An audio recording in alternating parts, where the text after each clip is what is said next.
రాత్రిపూట ఆకాశంలో కనిపించే నక్షత్రాలు ఉదయాన్నే మాయమైపోతుంటాయి.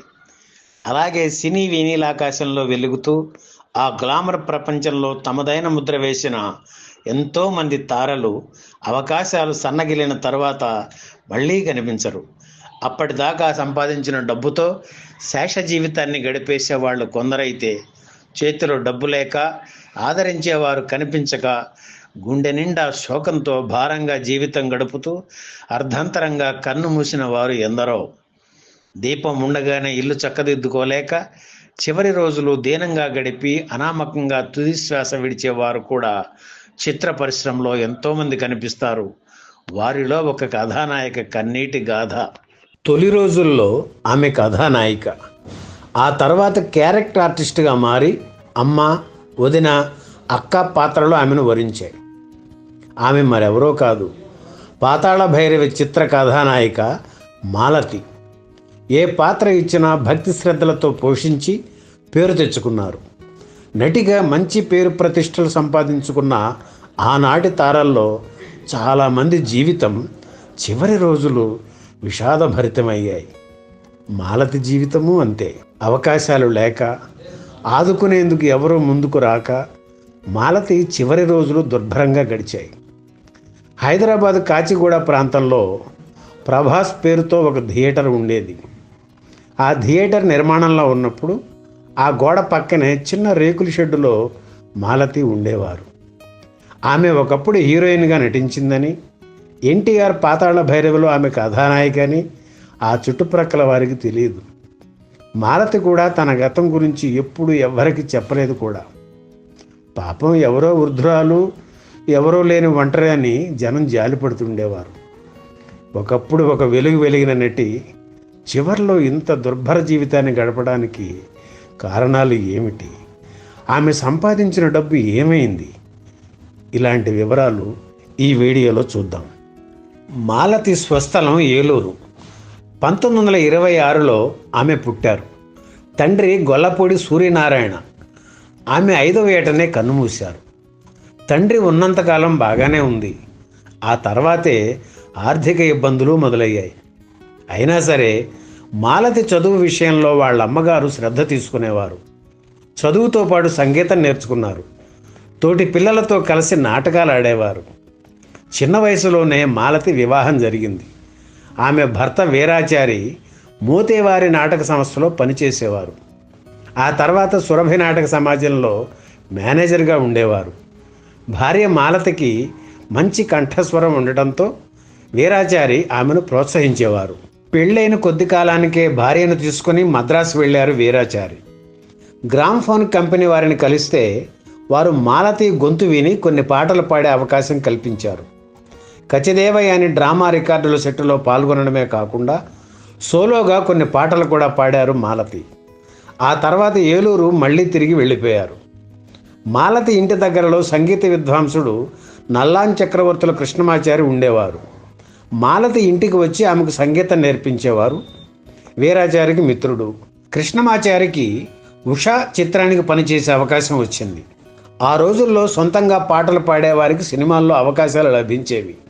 చక్కని గొంతు కలిగిన మాలతి సినిమాల్లో నటిస్తే ఆమెకు మంచి భవిష్యత్తు ఉంటుందని కృష్ణమాచార్య నచ్చజెప్పడంతో వీరాచారి కన్విన్స్ అయ్యి తన అంగీకారం తెలిపారు. అయితే ఆ రోజుల్లో అంటే 1939లో సాంప్రదాయ మహిళలు సినిమాల్లో నటించడానికి ముందుకు రావడం గగనమే. పెళ్ళైన మహిళ అయితే మరీ కష్టం. అందుకే మాలతి బంధువర్గం నుండి ప్రతిఘటన ఎదురైంది. వారి ఆగ్రహాన్ని, అసంతృప్తిని లెక్క చేయకుండా భర్తతో కలిసి మద్రాసు బయలుదేరారు మాలతి. ఉషా చిత్రంలో మహారాష్ట్ర గాయని పద్మ సాలిగ్రామ్ టైటిల్ పాత్ర పోషించారు. నీలంరాజు వెంకటశేషయ్య హీరో. ఈ సినిమాలో పార్వతీదేవిగా మాలతి నటించారు. ఉషా చిత్రంలో కుమారి హీరోయిన్ చెలికత్తె వేషం వేశారు. ఉషా చిత్రం విజయవంతం కాలేదు, కానీ ఆ చిత్రంలో నటించిన మాలతి, కుమారి దర్శక నిర్మాత బిఎన్ రెడ్డి దృష్టిని ఆకర్షించారు. ఆయన దర్శకత్వం వహించిన వందే మాతరం చిత్రం అప్పటికే విడుదలయ్యింది. 2వ సినిమా సుమంగళి కోసం వీరిద్దరిని ఎన్నుకున్నారు బిఎన్ రెడ్డి. ఆ సినిమాలో Kumari main heroine, Malathi second heroine. ఇందులో ఆమెపై చిత్రీకరించిన వస్తాడే మా బావ పాట బాగా పాపులర్ అయింది. ఈ పాటలో ఒక షాట్లో మాలతి గుండ్రంగా తిరుగుతూ పాట పాడాలి. అప్పట్లో రౌండ్ ట్రాలీ సదుపాయం లేకపోవడంతో ఆ షాట్ను చాలాసార్లు తీయాల్సి వచ్చింది. ఒక దశలో మాలతి కళ్ళు తిరిగి పడిపోయింది కూడా. అయినా వెంటనే తేరుకొని మళ్ళీ షూటింగ్లో పాల్గొని ఆ షాట్ ఓకే చేశారు మాలతి. సుమంగళి తర్వాత భక్త చేత తమిళ చిత్రంలో నటించే అవకాశం మాలతికి వచ్చింది. కానీ ఆ షూటింగ్ ప్రారంభం కాలేదు. అడ్వాన్స్ తీసుకునే అగ్రిమెంట్ చేయడంతో భక్త చేత చిత్రం కోసం కొన్ని నెలలు వెయిట్ చేయాల్సి వచ్చింది. ఈ కారణంగానే బిఎన్ రెడ్డి దేవత చిత్రంలో నటించలేకపోయారు మాలతి. 1941లో వచ్చిన భక్తపోతన చిత్రంతో దర్శకుడు కేవీ రెడ్డి దృష్టిలో పడ్డారు మాలతి. ఆ చిత్రంలో శ్రీనాథుడి కుమార్తెగా నటించారు. భక్తపోతన చిత్రం తర్వాత నాగయ్య నిర్మించిన భాగ్యలక్ష్మి చిత్రంలో హీరోయిన్గా నటించే ఛాన్స్ మాలతికి లభించింది. అలాగే మాయా మశ్చీంద్ర సినిమాలో యువరాణిగా నటించారు. తెలుగు చిత్రాల్లో నటిస్తున్న మాలతి ప్రతిభ తమిళ దర్శక నిర్మాతలను ఆకర్షించింది. 1944 నుండి 1947 వరకు సుభద్ర, మురుగన్, రాజకుమారి వంటి తమిళ చిత్రాల్లో నటించి మంచి పేరు తెచ్చుకున్నారు మాలతి. పేరు సంపాదన బాగుండటంతో 1947లోనే సొంతంగా ఒక సినిమా తీయాలని మాలతి, వీరాచారి ప్రయత్నించారు. కానీ ఎందువల్లో ఆ ప్రయత్నం ఫలించలేదు. కేవీ రెడ్డి వాహిని సంస్థ కోసం గుణసుందరి కథ చిత్రాన్ని 1947లో ప్రారంభించారు. ఈ సినిమాలో Kasturi Sivarao hero, junior Sriranjani heroine. ఆమె సోదరి పాత్రను పోషించే అవకాశం కల్పించారు కేవీ రెడ్డి. ఈ సినిమా హిట్ కావడంతో చాలామంది దృష్టిని ఆకర్షించారు మాలతి. ఆమె కెరీర్కు భారీ కుదుపు ఇచ్చిన చిత్రం పాతాళ భైరవి.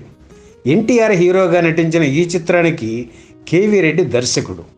ఇందులో హీరోయిన్ వేషానికి ఏవేవో పేర్లు మొదట అనుకున్నా మాలతి విషయంలో కేవీ రెడ్డి పట్టుబట్టి ఆ వేషం ఆమెకు వచ్చేలా చేశారు.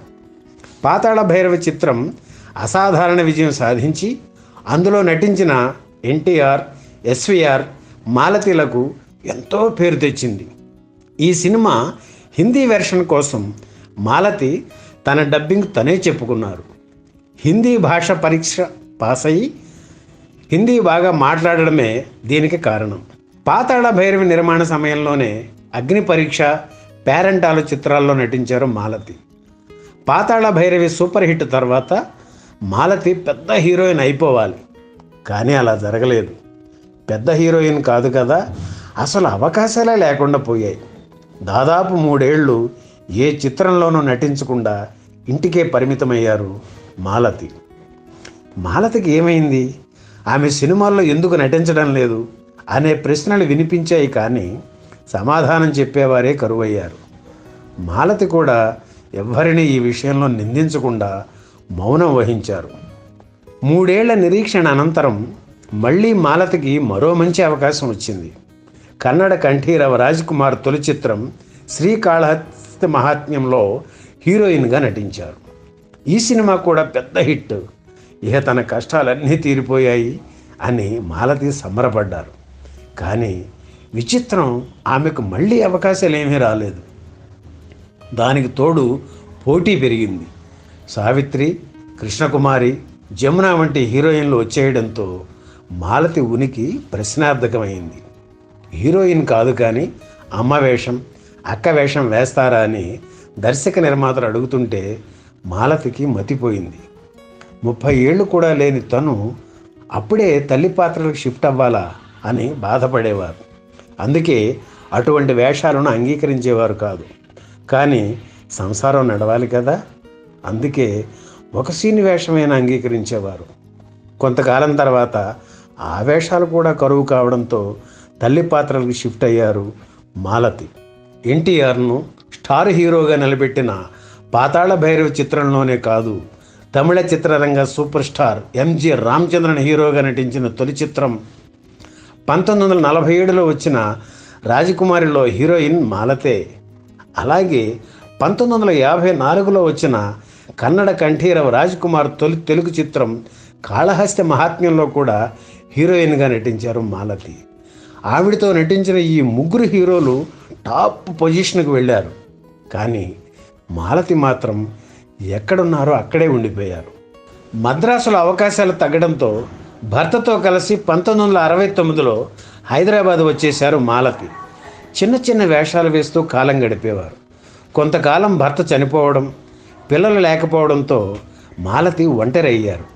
ఇంటి అద్దె కూడా కట్టలేని పరిస్థితి. అందుకే కాచిగూడలో ప్రభాస్ థియేటర్ కడుతుంటే దాని ప్రక్కనే ఉన్న చిన్న రేకుల షెడ్లో ఉండేవారు. ఆ పక్కనే ఉన్న గుడికి వెళుతూ పొద్దున సాయంత్రం గుడిలో పెట్టే ప్రసాదంతో పొట్టపోసుకునేవారు. తను నటిననే విషయం ఎవ్వరితో చెప్పేవారు కాదు. 1979 నవంబర్ 25న పెనుగాలి వేచడంతో ప్రభాస్ థియేటర్కు చెందిన 20 అడుగుల గోడ కూలి మాలతి ఇంటి పైకప్పు మీద పడింది. ఆ రేకుల షెడ్డు నేలమట్టమైంది. శిథిలాల కింద చిక్కుకున్న మాలతిని ఉస్మానియా ఆసుపత్రికి తీసుకెళ్లే లోపలనే ఆమె కన్నుమూశారు. ఆమె ఇంట్లో ఉన్న ట్రంకు పెట్టె తెరచి చూస్తే ఎన్టీఆర్తో కలిసి ఉన్న ఫోటోలు కనిపించాయి. ఆమె పాతాళ భైరవి హీరోయిన్ అని అందరికీ అర్థమైంది. తను పడిన కష్టాలను వివరంగా ఒక పుస్తకంలో రాసుకున్నారు. ఆ రోజు అవి చదివి కంట తడి పెట్టని వారు లేరు. ఈ వీడియో మీకు నచ్చితే లైక్ చేయండి, షేర్ చేయండి, వెంటనే సబ్స్క్రైబ్ కూడా చేయండి.